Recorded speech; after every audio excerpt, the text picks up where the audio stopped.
এই সুন্দর বিল্ডিংটা কিন্তু এত কুৎসিত লোক এখানে বাসা বেঁধেছে। আমাদের নির্বাচনী ব্যবস্থাটা দুর্বৃত্তায়িত হয়ে গিয়েছে, আমাদের রাজনৈতিক অঙ্গন চরমভাবে দুর্বৃত্তায়িত। যদি নির্বাচনকালীন একটা নিরপেক্ষ সরকার, নির্দলীয় সরকার না থাকে, তাহলে কোনো প্রতিষ্ঠানে কাজ করতে পারে না। আমরা যখন নির্বাচন ব্যবস্থা সংস্কার কমিশনের পক্ষ থেকে কনসালটেশন করছিলাম, তখন তৃণমূল থেকে কিছু কিছু লোক এসেছিল আমাদের সাথে আলাপ আলোচনা করতে সংসদ ভবনে, এবং তারা কোনোদিন সংসদ ভবনের ধারে কাছেও আসেনি। তারা সংসদ ভবনটা দেখে অভিভূত হয়েছে যে এরকম একটা সুন্দর বিল্ডিং, তো কি তো মানে তাদের চোখ ছানাবড়া হয়ে গিয়েছে। ওই যে আরও কী বলে, আমাদের গ্রামীণ ভাষায় বলতে গেলে, তো তারা তখন তাদের মধ্যে আলাপ আলোচনা করছিল। আমি শুনতে পেয়েছি যে এই সুন্দর বিল্ডিংটা, যেটা অবশ্য তারা জানে না যে লুইকান এবং এটা একটা আর্কিটেকচারাল মনুমেন্ট, এই সুন্দর বিল্ডিংটা কিন্তু এত কুৎসিত লোক এখানে বাসা বেঁধেছে। তো আমরা প্রথম যখন শুরু করেছিলাম, তখন আমরা খুঁজছিলাম যে আমরা কীভাবে অগ্রসর হব। ওই মন্তব্য থেকে আমি বোধহয় আমরা একটা দিক নির্দেশনা পেয়েছিলাম। আমাদের কাছে সুস্পষ্ট হয়েছে যে একদিনের গণতন্ত্র, নির্বাচনী গণতন্ত্র থেকে গোষ্ঠীতন্ত্রই নয়, দুর্বৃত্তায়িত একটা সমাজ গড়ে তুলেছে। আমাদের নির্বাচনী ব্যবস্থাটা দুর্বৃত্তায়িত হয়ে গিয়েছে, চরমভাবে দুর্বৃত্তদের কবলে পড়েছে। আমাদের রাজনৈতিক অঙ্গন চরমভাবে দুর্বৃত্তায়িত। এবং এই ক্ষেত্রে ওই যে যেটা কি বলে গ্রিস হিসেবে কাজ করেছে, সেটা হলো অর্থ, যে টাকার খেলা। তো এগুলো তো আমরা যদি, এমনকি একদিনের গণতন্ত্র যদি আমাদেরকে পরিচালিত করতে হয়, তাহলে আমাদের নির্বাচনী অঙ্গনকে দুর্বৃত্তমুক্ত করতে হবে। তো এই জন্য কতগুলো সুদূর প্রসারী সংস্কার করতে হবে। তো আমরা ওই দিক নির্দেশনাটা পেয়েছি যে আমাদের কতগুলো সুপারিশ করতে হবে, যেগুলো নির্বাচনী অঙ্গনকে যে দুর্বৃত্তমুক্ত করবে, পরিচ্ছন্ন করবে। তারপরে রাজনৈতিক অঙ্গন ঠিক তেমনিভাবে দুর্বৃত্তদের কবলে, চরম দুর্বৃত্তদের কবলে পড়েছে, এবং এখানে টাকার খেলা একটা বিরাট ভূমিকা পালন করেছে।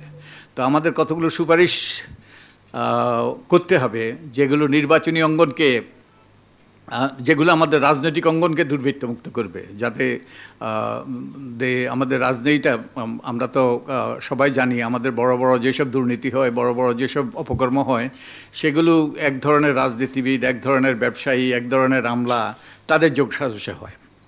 তো এই রাজনীতিবিদরা নির্বাচিত হয়ে আসে, তারপরে আমাদের সেই ব্যবসায়ীরা, আমলারা, তো এই রাজনৈতিক অঙ্গন, দুর্বৃত্তাঙ্গনের এবং টাকার খেলা, এগুলো মিলে পুরো ব্যবস্থাটাকেই একটা দুর্বৃত্তায়িত ব্যবস্থাতে পরিণত করেছে। আমাদের নাগরিকদেরকে যদি ওই যে ডেলিবারেটিভ ডেমোক্রেসি যদি আমাদের সৃষ্টি করতে হয়, এবং ওই যে নাগরিকতন্ত্র কিংবা যদি আমরা ব্যবহার করতে পারি এই শব্দ, তাহলে কিন্তু ওই তাদেরও সহায়তা লাগবে। তাদেরকেও সচেতন করতে হবে, সোচ্চার করতে হবে, সংগঠিত করতে হবে। এবং তো এটা করতে হলে নাগরিক সমাজ, যে citizen, the civil society will have to play a role.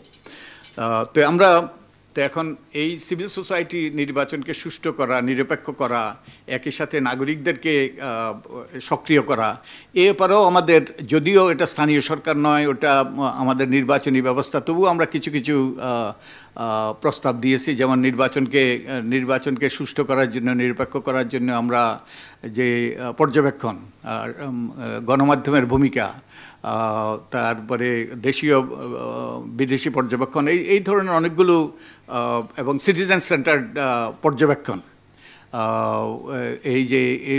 এইসবের আমরা প্রস্তাব করেছি। অবশ্যই এরপরে প্রতিষ্ঠানের কথা বলা হয়েছে। তো নাগরিক সমাজের ভূমিকা লাগবে, দুর্বৃত্তমুক্ত করতে হবে, পরিচ্ছন্ন করতে হবে। একই সাথে যে প্রতিষ্ঠানগুলো, একটা প্রতিষ্ঠানের নাম এসছে এখানে নির্বাচন কমিশন, যেহেতু আমরা নির্বাচন ব্যবস্থা সংক্রান্ত আমাদের কমিশন ছিল, তাই নির্বাচন কমিশনকে কিভাবে কার্যকর করা যায়, শক্তিশালী করা যায় এবং সক্রিয় করা যায়, এবং যাতে একটা সুষ্ঠু নির্বাচন, ওই একদিনের গণতন্ত্রটাও যাতে সেটারও পথটা যেন কণ্টকমুক্ত হয়।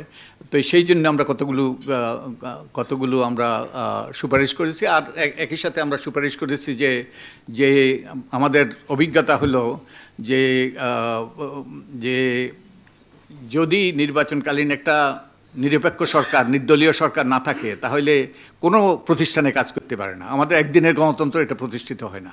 তখন ওই তত্ত্বাবধায়ক সরকার কিংবা অন্তর্বর্তীকালীন সরকার সেই ধরনের সেটাকে কার্যকর করার জন্য আমরা কিছু সুপারিশ করেছি। আর এই জন্য আমি আদালতে পর্যন্ত গিয়েছি যাতে ওই রকম একটা সরকার গঠিত হয়। আমরা অবশ্য নারীদের ওই যে সরাসরি ভোটের কথা আমরা প্রস্তাব করেছি, যাতে ওই যে এখন যে অলংকারিক এবং অমর্যাদাকর যে ব্যবস্থা আছে তার পরিবর্তে যে সরাসরি ভোট, তাদের একটা কনস্টিটিউয়েন্সি থাকবে এবং একঝাঁক নারী নেতৃত্ব সৃষ্টি হবে, সেই ধরনের আমরা প্রস্তাব করেছি।